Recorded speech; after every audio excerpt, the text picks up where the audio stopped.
إن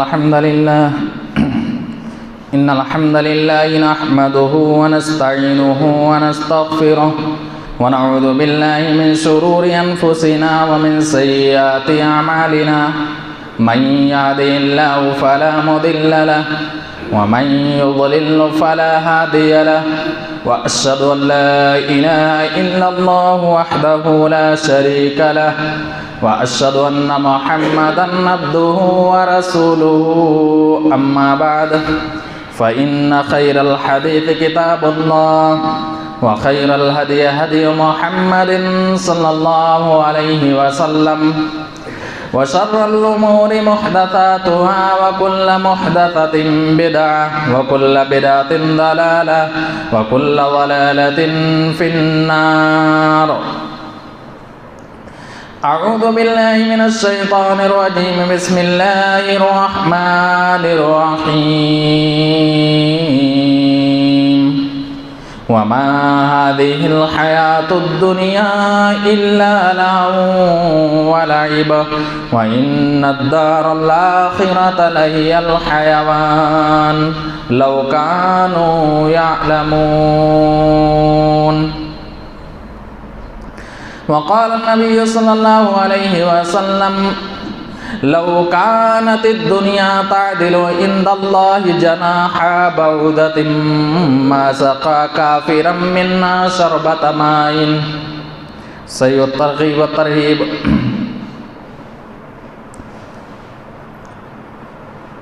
محترم حضرات، ہر قسم کی حمد و ثنا، بڑائی اور بزرگی، کبریائی، ساری تعریفیں اللہ تبارک و تعالیٰ کے لیے ہے، جو ساری کائنات کا خالق، مالک، رازق، مشفق، مربی، پالنہار ہے. بعدہ درود و سلام ہو انبیاء کرام پر، خصوصی طور پر آخری نبی محمد رسول اللہ صلی اللہ علیہ وسلم پر، جنہوں نے بہت ساری پریشانیوں کو جھیل کر کے دین اسلام ہم تک پہنچایا. محترم حضرات، آج کے اس خطبہ جمعہ کے اندر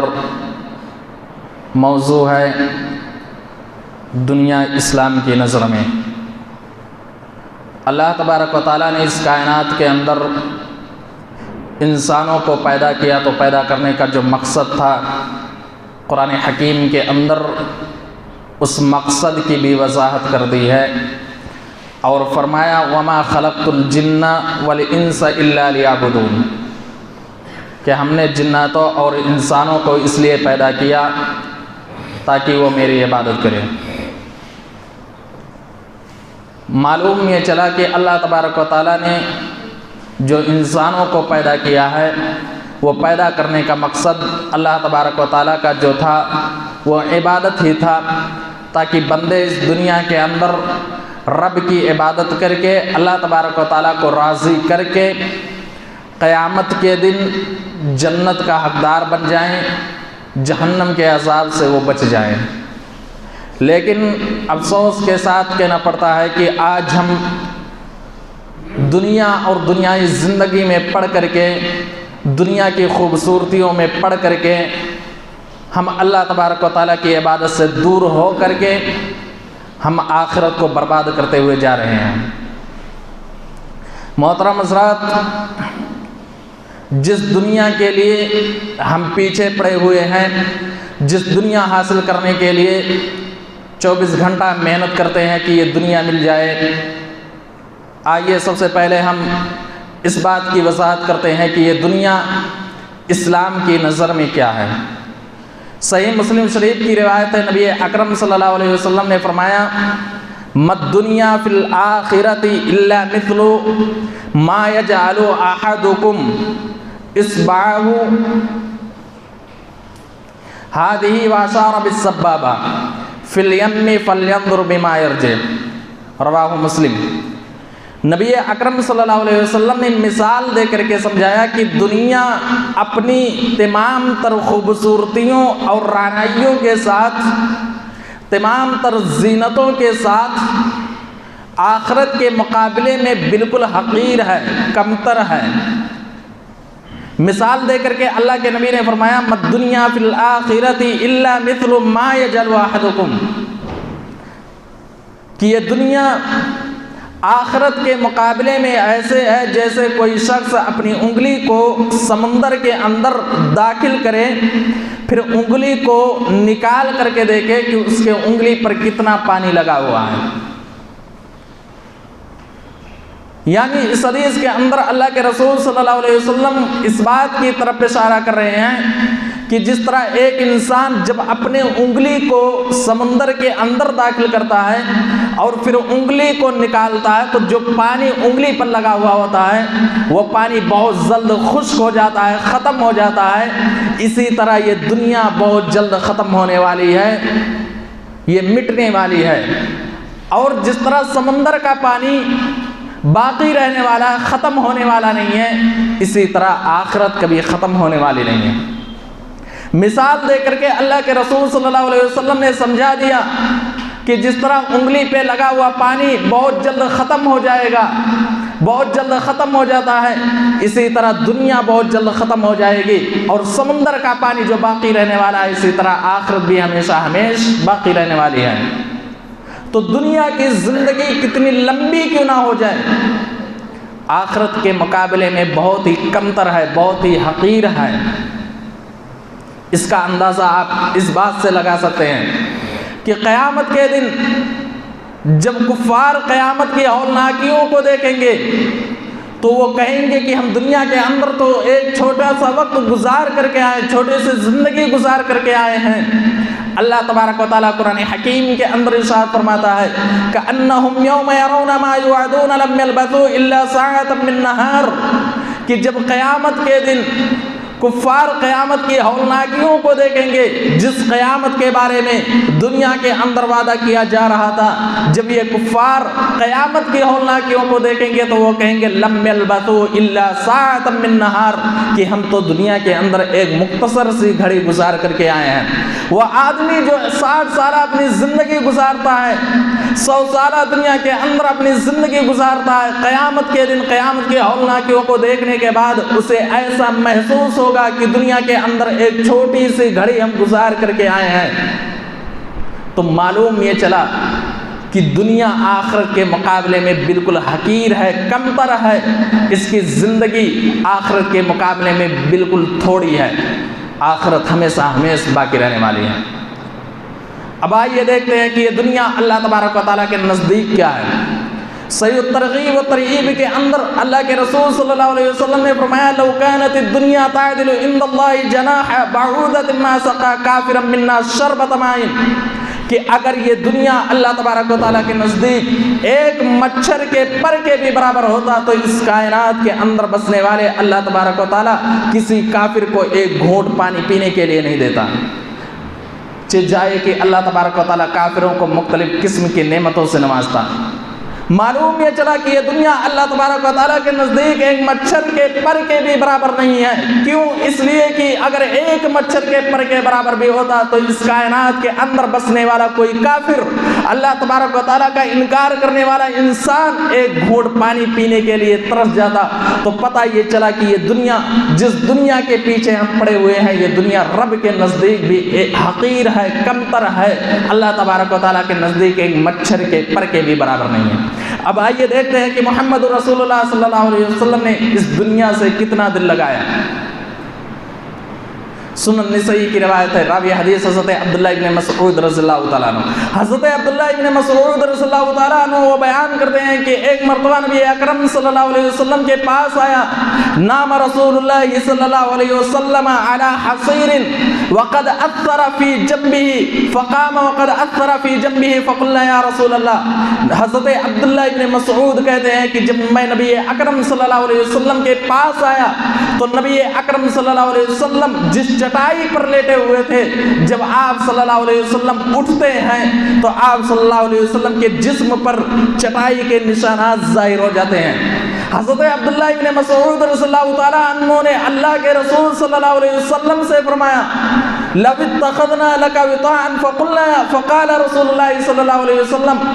حضرت عبداللہ ابن مسعود کہتے ہیں اے اللہ کے رسول اگر آپ ہمیں اجازت دے دیں تو ہم آپ کے لیے نرم بستر تیار کر کے لے آئیں۔ رسول اکرم صلی اللہ علیہ وسلم نے فرمایا مالی و مال الدنیا ما انا فی الدنیا الا کراکب استظل تحت شجرۃ ثم راح وترکها۔ نبی اکرم صلی اللہ علیہ وسلم نے جب حضرت عبداللہ ابن مسعود رضی اللہ تعالیٰ عنہ نے کہا کہ اللہ کے رسول حکم دے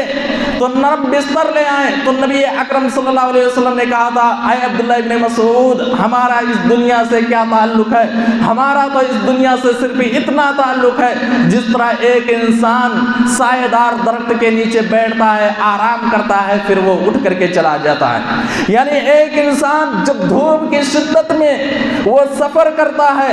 جب دھوپ اسے لگتی ہے پریشان ہو جاتا ہے، سایہ دار درخت تلاش کرتا ہے، سایہ دار درخت کے نیچے وہ آرام کرنے لگتا ہے، تھوڑی سی راحت محسوس ہوتی ہے، مکمل طور پر اسے راحت نہیں ملتی ہے۔ کیوں؟ اس لیے کہ اسے پتا ہے مکمل طور پر راحت ملنے والی ہے تو منزل مقصود پر پہنچ کر کے راحت ملنے والی ہے۔ نبی نے مثال دے کر کے سمجھایا کہ اس دنیا کے اندر کتنا آرام مل جائے، ہمیں اس دنیا کے اندر سکون ملنے والا نہیں ہے۔ سکون ملے گا تو آخرت میں ملے گا، کیونکہ ہمارا ٹارگٹ جو ہے وہ آخرت ہے۔ ہم جب آخرت میں پہنچیں گے تو وہیں سکون ملے گی، ہمیں اس دنیا کے اندر آرام کرنے کی ضرورت نہیں ہے۔ اور دوسری روایت صحیح بخاری شریف کی روایت ہے، حضرت عمر فاروق رضی اللہ تعالیٰ عنہ جب نبی اکرم صلی اللہ علیہ وسلم نے اپنی بیویوں سے ایلا کر لیا تھا تو حضرت عمر فاروق رضی اللہ تعالیٰ عنہ اللہ کے رسول صلی اللہ علیہ وسلم سے ملنے کے لیے آتے ہیں۔ نبی اکرم صلی اللہ علیہ وسلم کے جسم پر جب چٹائی کے نشانات کو دیکھتے ہیں تو رونے لگتے ہیں اور کہتے ہیں اے اللہ کے رسول،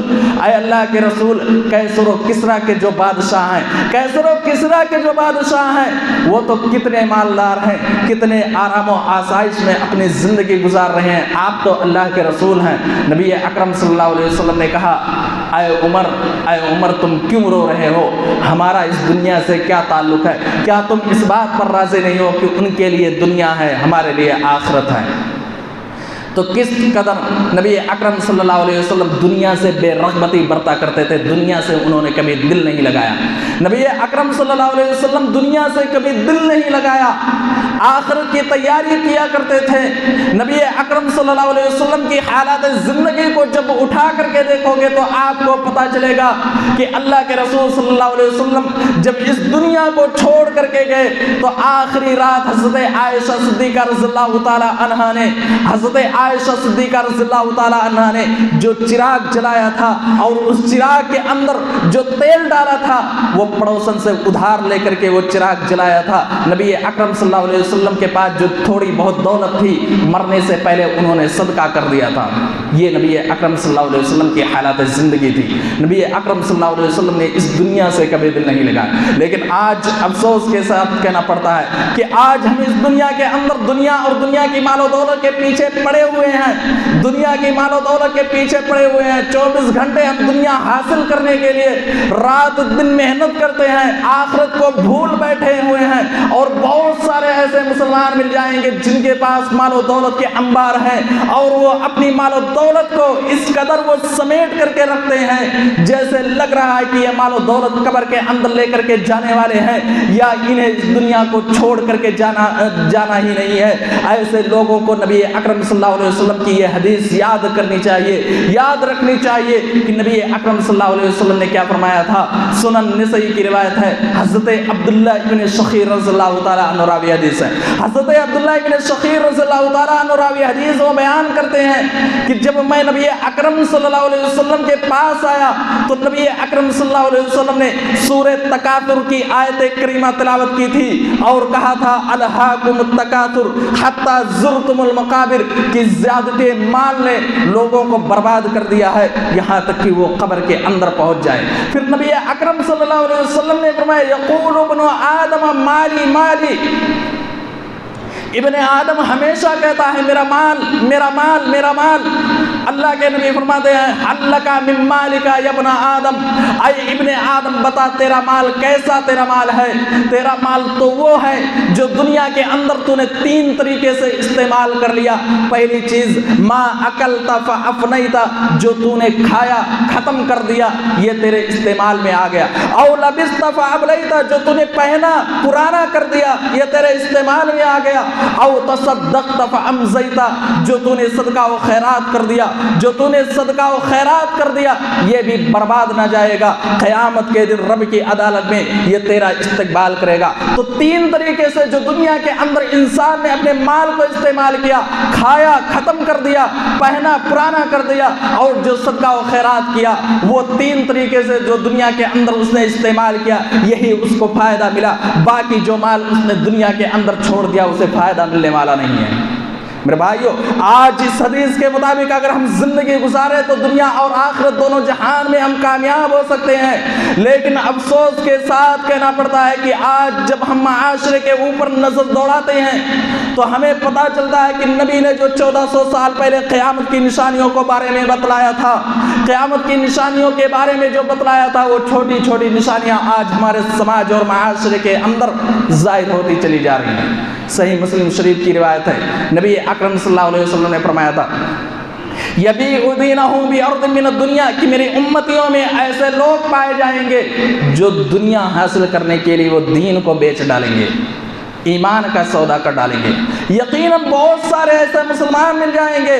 جن کے اندر جب مال کی لالچ پیدا ہوئی، مال کی حرص جب پیدا ہوئی، تو انہوں نے اس طریقے سے مال کمانا شروع کر دیا، مال حاصل کرنا شروع کر دیا کہ انہیں پتہ ہی نہیں چلتا ہے کہ یہ مال کہاں سے آ رہا ہے، حرام طریقے سے آ رہا ہے یا سود کا پیسہ آ رہا ہے، رشوت کا پیسہ آ رہا ہے، کہاں سے آ رہا ہے۔ انہوں نے اپنے دین کو بیچ ڈالا، ایمان کو بیچ ڈالا پیسہ حاصل کرنے کے لیے۔ آج یہ ہمارے سماج اور معاشرے کے اندر پائی جا رہی ہے۔ مسلمانوں، نبی اکرم صلی اللہ علیہ وسلم کے صحابہ کی زندگی کو اٹھا کر کے دیکھو، آج ہم نے دنیا کو حاصل کرنے کے لیے دین کو بیچا۔ نبی کے صحابہ تو وہ تھے جنہوں نے دین کو حاصل کرنے کے لیے دنیا کی تمام چیزوں کو قربان کر دیا تھا، مال و دولت کو چھوڑ دیا تھا، یہاں تک کہ دنیا کی سب سے بہترین چیز جو اولاد کی شکل میں ہوتی ہے، انہوں نے اپنی اولاد کو بھی چھوڑ دیا تھا دین حاصل کرنے کے لیے۔ حضرت عبداللہ ذو البجادین رضی اللہ تعالیٰ عنہ کا واقعہ، جو نبی اکرم صلی اللہ علیہ وسلم کے ساتھیوں میں سے ایک ساتھی تھے۔ آج ہم یہ کہتے ہیں کہ آج ہماری جو اولاد ہے دنیا کے اندر، جو ہماری فیملی ہے، ہم حرام طریقے سے نہیں کمائیں گے تو ہماری فیملی کیسے گزارا کرے گی؟ یہ سوچ رکھنے سے بہتر تھا کہ تمہاری فیملی ایک دن کھاتی دوسرے دن بھوکا رہتے، لیکن تم اپنی آخرت اور اپنے فیملی کے آخرت کو برباد نہ کرتے، اس سے کہیں زیادہ بہتر تھا۔ حضرت عبداللہ ذو البجادین رضی اللہ تعالیٰ عنہ جب انہوں نے اس دنیا کے اندر آنکھیں کھولی، جب انہوں نے اس دنیا کے اندر آنکھیں کھولی تو دیکھا میرا باپ اس دنیا کے اندر موجود نہیں ہے۔ چچا جو موجود تھا، چچا نے اپنے بھتیجے کی پرورش کی۔ حضرت عبداللہ ذو البجادین رضی اللہ تعالیٰ عنہ کے کانوں میں جب اسلام کی بارے میں جب ان کے کانوں میں ٹکرائی کہ محمد رسول اللہ صلی اللہ علیہ وسلم آخری نبی ہیں جن کے اوپر بیعت کرنا واجب ہے اور جن کے اوپر ایمان لانا واجب ہے تبھی جنت مل سکتی ہے، حضرت عبداللہ ذو البجادین رضی اللہ تعالیٰ عنہ اپنے چچا کے پاس آتے ہیں، میرے چچا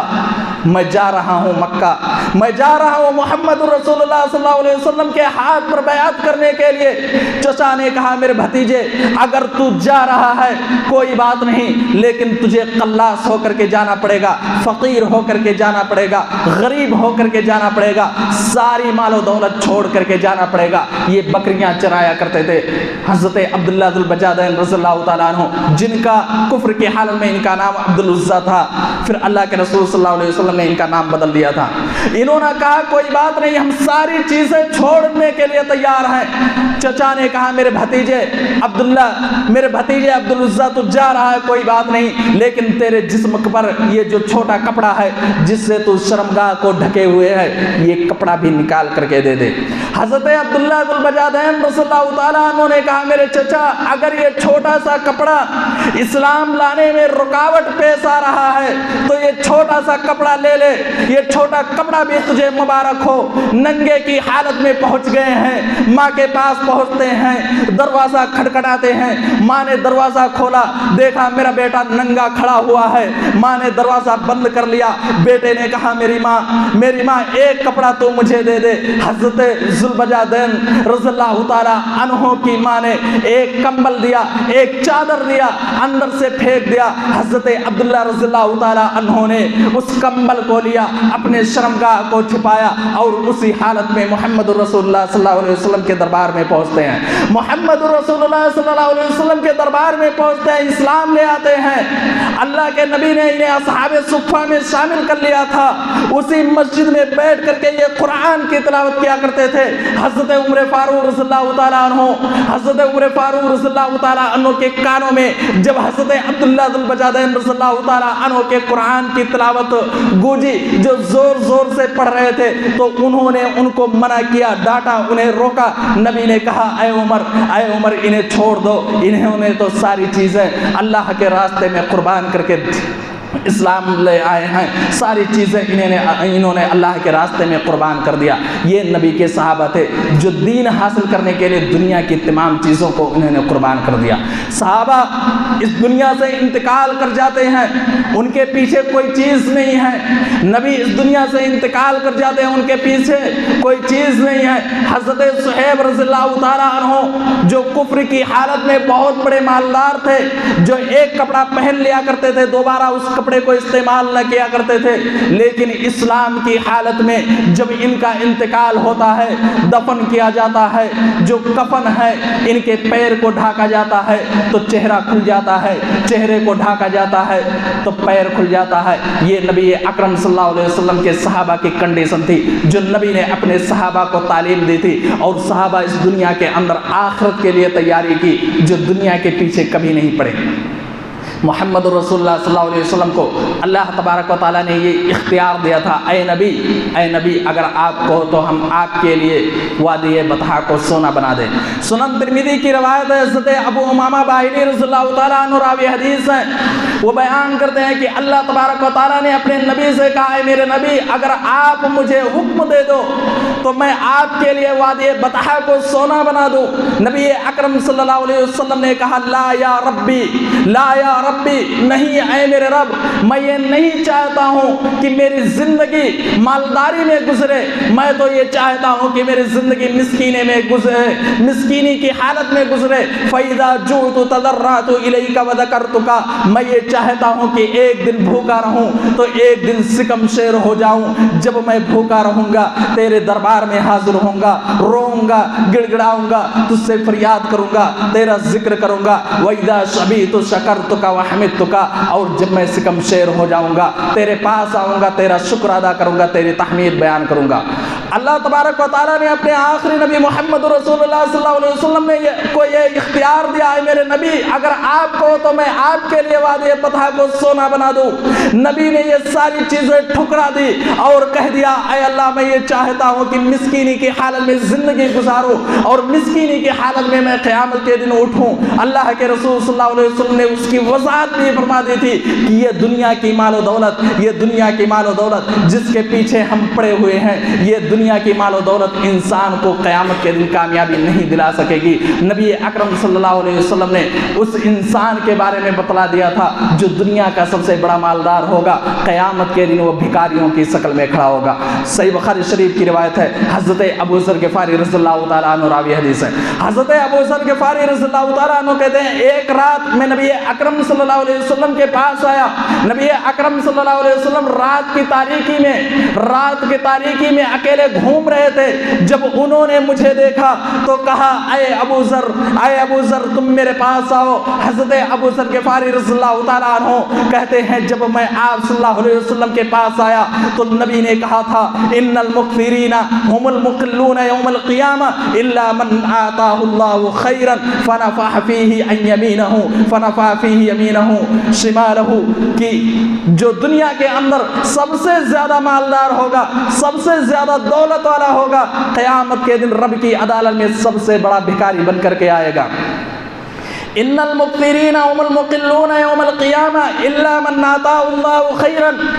کہ جو دنیا کے اندر سب سے بڑا مالدار ہوگا رب کی عدالت میں وہ بھکاریوں کی شکل میں اٹھایا جائے گا، مگر وہ انسان جسے اللہ تبارک و تعالیٰ نے اس دنیا کے اندر مال و دولت سے نوازا تھا، مال و دولت کو پانے کے بعد اس نے غریبوں میں تقسیم کیا، محتاجوں میں تقسیم کیا، چاروں طرف اس نے اپنے مال و دولت کو خرچ کیا، ایسا انسان مستثنا ہے۔ ایسا انسان جس نے مال پانے کے بعد رب کو راضی کرنے کے لیے اپنے مال کو لوگوں کے درمیان تقسیم کیا، وہ انسان بھکاری نہیں ہوگا۔ بھکاری تو وہ انسان ہوگا جس نے مال کو پانے کے بعد اس نے مال کو غریبوں میں تقسیم نہیں کیا، وہ سمیٹ کر کے رکھا کرتا تھا۔ اللہ کے نبی کہتے ہیں ایسا انسان قیامت کے دن رب کی عدالت میں وہ بھکاریوں کی شکل میں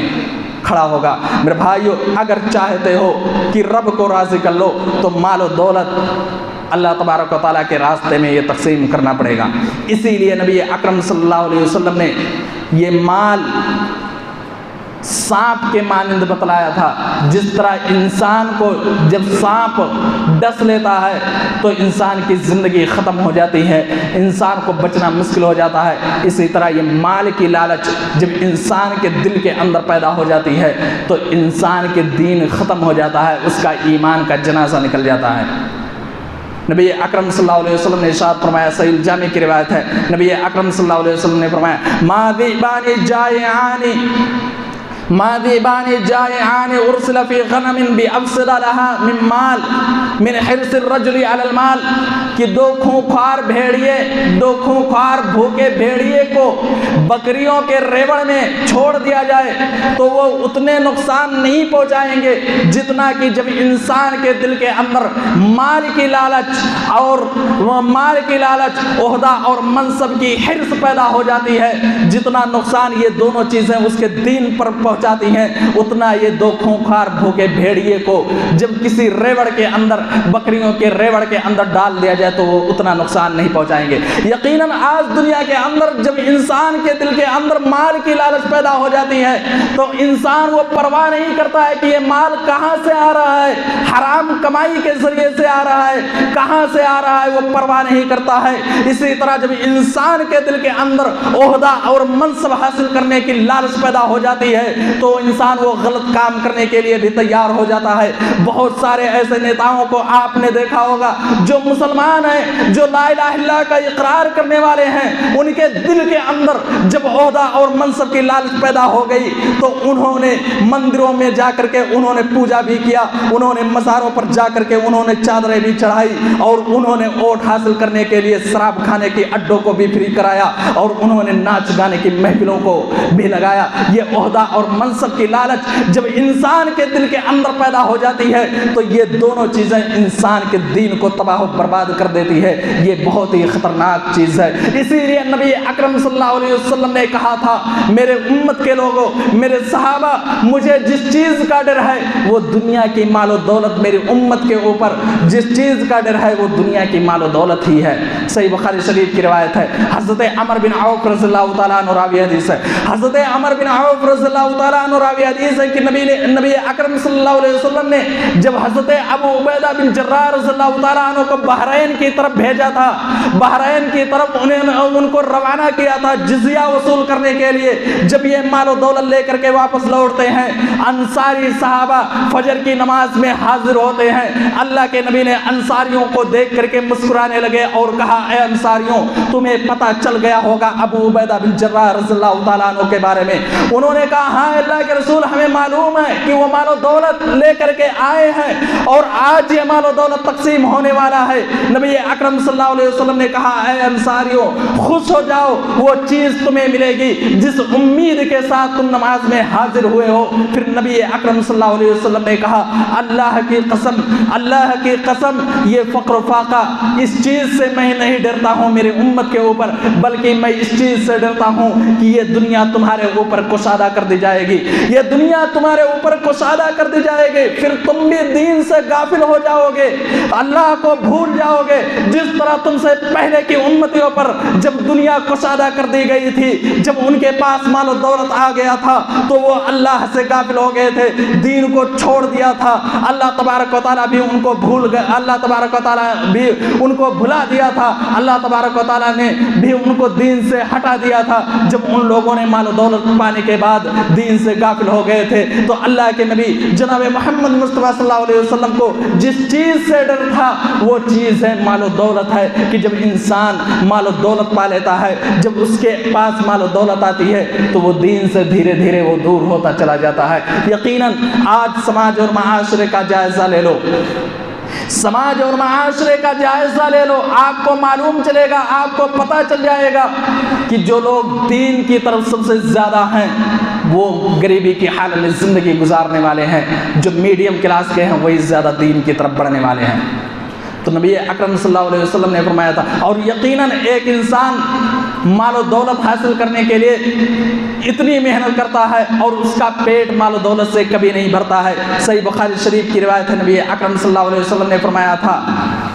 کہ ابن آدم کے پاس جو دو وادیاں اگر سونے کی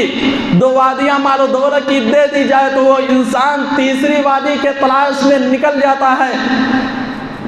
جب انسان کے پاس دو وادی اگر مال و دولت کی دے دی جائے تو وہ تیسری وادی تلاش کرنے کے لیے وہ نکل جاتا ہے۔ وَلَا يَمْلَوْ جَوْفَ ابْنِ آدَمَ إِلَّا التُّرَابُ، اور ابن آدم کا پیٹ مال و دولت سے اس وقت تک نہیں بھر سکتا جب تک کہ وہ قبر کے اندر پہنچ نہ جائے، یعنی اس کی آرزو ختم ہی نہیں ہوگی مال و دولت کی یہاں تک کہ وہ قبر کے اندر دفن کر دیا جائے، قبر کے اندر اسے دفن کر دیا جائے، اس کی موت ہو جائے۔ تو انسان کے دل کے اندر مال و دولت کی حرص کبھی ختم نہیں ہوتی ہے۔ ہمیں دنیا کی زندگی کو، دنیا کے اندر جو اللہ تبارک و تعالیٰ نے ہمیں زندگی دی ہے، اس دنیا کے اندر رہ کر کے آخرت کی تیاری کرنی چاہیے۔ یہ مال و دولت قیامت کے دن کامیابی کی دلیل نہیں ہے، کیونکہ اللہ تبارک و تعالیٰ نے قرآن حکیم کے اندر وضاحت کر دی تھی، فَمَنْ زُحْزِحَ عَنِ النَّارِ وَأُدْخِلَ الْجَنَّةَ فَقَدْ فَازَ، تو کامیابی تو وہ ہے جو جہنم سے آزاد کر دیا گیا، جسے جنت کے اندر داخل کر دیا گیا، جہنم سے آزاد کر دیا گیا، وہی انسان قیامت کے دن کامیاب ہونے والا ہے۔ اگر مالداری یہ قیامت کے دن کامیابی کی دلیل ہوتی تو قارون سب سے بڑا مالدار تھا، وہ بھی کامیاب ہو جاتا قیامت کے دن۔ تو میرے بھائی اور دوستوں، اسلاف کی حالات زندگی کو اٹھا کر کے دیکھو گے، اسلاف کی حالات زندگی کو اٹھا کر کے دیکھو گے تو آپ کو پتا چلے گا کہ ہمارے اسلاف دنیا کے پیچھے نہیں پڑتے تھے، ہمارے اسلاف دنیا کے پیچھے وہ پڑتے ہی نہیں تھے، ان کا جو ٹارگٹ ہوتا تھا وہ آخرت ہی ہوتا تھا۔ آپ کو ایک صحیح اسلامی واقعات میں ایک واقعہ مل جائے گا، حضرت عمر فاروق رضی اللہ تعالیٰ عنہ کے پوتے جن کا نام سالم بن عبداللہ تھا، ان کا واقعہ آپ کو مل جائے گا صحیح اسلامی واقعات کے اندر۔ یہ واقعہ مل جائے گا کہ ایک مرتبہ وہ طواف کرنے کے لیے بیت اللہ شریف جاتے ہیں، وہ بیت اللہ شریف طواف کرنے کے لیے جاتے ہیں، خانہ کعبہ کے اندر طواف کر رہے ہیں۔ ہشام بن عبد الملک جو بادشاہ ہے، جب اس خانہ کعبہ کے اندر آتا ہے اسے پتہ چلتا ہے کہ یہ امیر المومنین حضرت عمر فاروق رضی اللہ تعالیٰ عنہ کے پوتے سالم بن عبداللہ ہیں جو بڑے عالم ہیں۔ جب اس سے پتہ چلتا ہے کہ یہ سالم بن عبداللہ ہے جو امیر المومنین کے پوتے ہیں تو وہ حیران ہو جاتا ہے کہ اتنی سادگی ہے ان کے پاس۔ وہ ان کے پاس آتا ہے اور کہتا ہے، اے سالم بن عبداللہ، مجھ سے جو کچھ مانگنا ہے تو مانگ لے، ہم تجھے بہت ساری چیزیں عطا کریں گے۔ سالم بن عبداللہ رضی اللہ تعالیٰ عنہ کا ان کا جواب تو سنو، انہوں نے کہا تھا کہ مجھے شرم محسوس ہوتی ہے کہ خانہ کعبہ کے اندر کھڑے ہو کر کے رب کو چھوڑ کر کے میں غیر اللہ سے مانگوں، اگر مانگنا ہوگا تو میں رب سے مانگوں گا، تجھ سے نہیں مانگوں گا۔ وہ شرمندہ ہو کر کے وہاں سے نکل گیا خانہ کعبہ کے باہر، پھر ان سے ملاقات ہوتی ہے سالم بن عبداللہ سے۔ یہ سوچتا ہے، یہ بادشاہ سوچتا ہے چلو یہ خانہ کعبہ کے اندر تھے، انہوں نے انکار کر دیا، کوئی بات نہیں، اب جا کر کے ان سے کہتا ہوں کہ مجھ سے جو کچھ لینا ہے لے لو۔ وہ بادشاہ ان کے پاس پھر آتا ہے، سالم بن عبداللہ کے پاس پھر آتا ہے اور کہتا ہے مجھ سے جو کچھ لینا ہے تو لے لے۔ سالم بن عبداللہ رضی اللہ تعالیٰ عنہ کہتے ہیں، اے بادشاہ بتلا بتا کیا تو ہمیں آخرت کی کوئی چیز دے گا یا دنیا کی چیز دے گا؟ وہ بادشاہ کہتا ہے اے میرے بھائی میں آخرت کی کوئی چیز تجھے نہیں دے سکتا ہوں، میں تجھے دوں گا تو دنیا کی چیز دوں گا، جو اللہ تبارک و تعالیٰ نے ہمیں دنیا کی چیز عطا کی ہے انہی چیزوں میں سے میں تجھے عطا کرنے والا ہوں۔ سالم بن عبداللہ رضی اللہ تعالیٰ عنہ کا جواب سنو۔ سالم بن عبداللہ رضی اللہ تعالیٰ عنہ نے کہا میرے بھائی جس ہستی نے تجھے یہ دنیا دی ہے، یہ دنیا کی مال و دولت جس ہستی نے تجھے دی ہے، میں نے اس ہستی سے کبھی دنیا نہیں مانگا، میں نے اس ہستی سے کبھی یہ دعا نہیں کی اے اللہ تو مجھے دنیا دے دے، میں تجھ سے کیسے دنیا کی چیز مانگ سکتا ہوں؟ میرا جو ٹارگٹ ہے وہ آخرت ہے، میری جو کوشش یہی ہے کہ رب راضی ہو جائے، اللہ خوش ہو جائے۔ جب اللہ خوش ہو جائے گا تو گویا کہ ہمیں دنیا اور آخرت دونوں چیزیں مل جائیں گی۔ یہ ہمارے اسلاف تھے جو دنیا کے پیچھے کبھی نہیں پڑے۔ آج ہم ہیں جو 24 گھنٹہ دنیا کے پیچھے پڑے رہتے ہیں، ہم آخرت کو بھول بیٹھے ہیں۔ سنن ترمذی کی روایت ہے، نبی اکرم صلی اللہ علیہ وسلم نے فرمایا تھا من کانت الآخرۃ ہمہ، جس انسان کا ٹارگٹ آخرت ہوتا ہے، جس انسان کا ارادہ آخرت ہوتا ہے، وہ سوچتا ہے کہ ہمیں آخرت مل جائے تو اللہ تبارک و تعالیٰ اس کے دل کے اندر مالداری پیدا کر دیتا ہے، اس کے معاملات کو ملا دیتا ہے، آتت الدنیا وہی راغمہ، اور جب اس کے سامنے جب یہ دنیا آتی ہے تو ذلیل ہو کر کے آتی ہے۔ یعنی وہ انسان جس کا ٹارگٹ آخرت ہوتا ہے کہ ہمیں آخرت ہی میں پناہ لینا ہے، ہمیں آخرت کے دن کامیابی مل جائے، تو اللہ تبارک و تعالیٰ اس کے سامنے یہ مال و دولت کے ذریعے سے اس کے دل کو غنی بنا دیتا ہے، مالدار بنا دیتا ہے، پھر اللہ تبارک و تعالیٰ اس کے معاملات کو ملا دیتا ہے، اور جب دنیا اس کے سامنے آتی ہے تو ذلیل بن کر کے آتی ہے۔ وَمَنْ كَانَتِ الدُّنْيَا هَمُّهُ، لیکن جس انسان کا ارادہ، جس انسان کا ٹارگٹ دنیا ہوتا ہے کہ ہمیں دنیا مل جائے، تو اللہ تبارک و تعالیٰ اس کے آنکھوں کے سامنے فقیری کو بنا دیتا ہے، وہ اپنی نگاہوں کے سامنے فقیری کو دیکھتا ہے، غریبی کو دیکھتا ہے۔ مال و دولت ہونے کے باوجود بھی وہ انسان یہ سوچتا ہے کہ یہ مال و دولت دنیا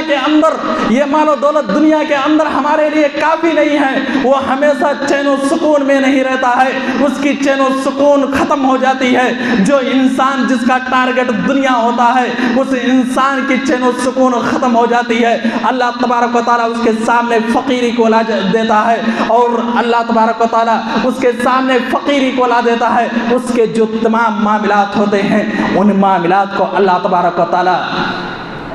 ایک جا کر دیتا ہے، ان معاملات کو بکھیر دیتا ہے، پھر وہ آدمی اس دنیا کے اندر برباد ہو جاتا ہے۔ پھر اللہ کے رسول صلی اللہ علیہ وسلم فرماتے ہیں کہ جو اللہ تبارک و تعالیٰ نے جس انسان کے مقدر میں دنیا لکھ دیا ہے، وہ دنیا اس انسان کے حق میں آ کر کے رہے گی۔ جو دنیا کی مال و دولت ہے وہ انسان کے حصے میں آ کر کے ہی رہے گی، وہ ساری چیزیں کما کر کے اس دنیا کو چھوڑ کر کے جائے گا۔ تو میرے بھائیو دوستو، یہ دنیا کی زندگی ہے جو ہر منٹ ہر سیکنڈ ہم آخرت کے قریب ہوتے جا رہے ہیں۔ ہمیں دنیا کو چھوڑ کر کے ہمیں آخرت کی تیاری کرنی چاہیے، ہمیں آخرت کی فکر کرنی چاہیے، ہمیں آخرت کی تیاری کرنی چاہیے۔ اللہ کے نبی جناب محمد مصطفیٰ صلی اللہ علیہ وسلم نے حضرت عبداللہ ابن عمر رضی اللہ تعالیٰ عنہ کے ہاتھ کو پکڑ کر کے کہا تھا کن فی الدنیا کأنک غریب او عابر سبیل، اے عبداللہ ابن عمر اس دنیا کے اندر اس طریقے سے زندگی گزارنا جس طرح ایک اجنبی یا مسافر اپنی زندگی گزارتا ہے۔ ایک مسافر سفر کر کے اگر یہیں پر آ جائے تو اسے سکون نہیں ملے گی، کیوں؟ اس لیے کہ اسے معلوم ہے کہ سکون ہمیں ملے گی تو ہمارا گھر ہے، ہمارا منزل ہے، وہیں سکون ملے گی۔ تو یہ دنیا سفر ہے، ہمیں یہاں سفر ہے، ہمیں تیاری کرنی ہے تو آخرت کی تیاری کرنی ہے تاکہ ہم قیامت کے دن کامیاب ہو جائیں۔ وما هذه الحیات الدنیا الا لہو ولعب، یہ دنیا کی زندگی کھیل کود کے سوا کچھ بھی نہیں ہے، یہ دنیا کی زندگی کھیل کود کے سوا کچھ بھی نہیں ہے۔ حقیقت میں جو زندگی ہے وہ آخرت کی زندگی ہے۔ کاش کی لوگ جان لیتے تو ہمیں اس دنیا کے اندر رہ کر کے جو اللہ تبارک و تعالیٰ نے ہمیں عمر دی ہے، ہم اس عمر کو غنیمت غنیمت سمجھ کر کے اس دنیا کے اندر رہ کر کے ہمیں آخرت کی تیاری کرنی چاہیے۔ ہمیں یہ نہیں سوچنا چاہیے کہ ابھی جوانی ہے، ہم بڑھاپے میں پہنچیں گے تو نیک عمل کر لیں گے، یا ہمارا بچپنا ہے ابھی ہم جوانی میں پہنچیں گے تو نیک عمل کر لیں گے، کیونکہ ہمیں بھروسہ نہیں ہے کون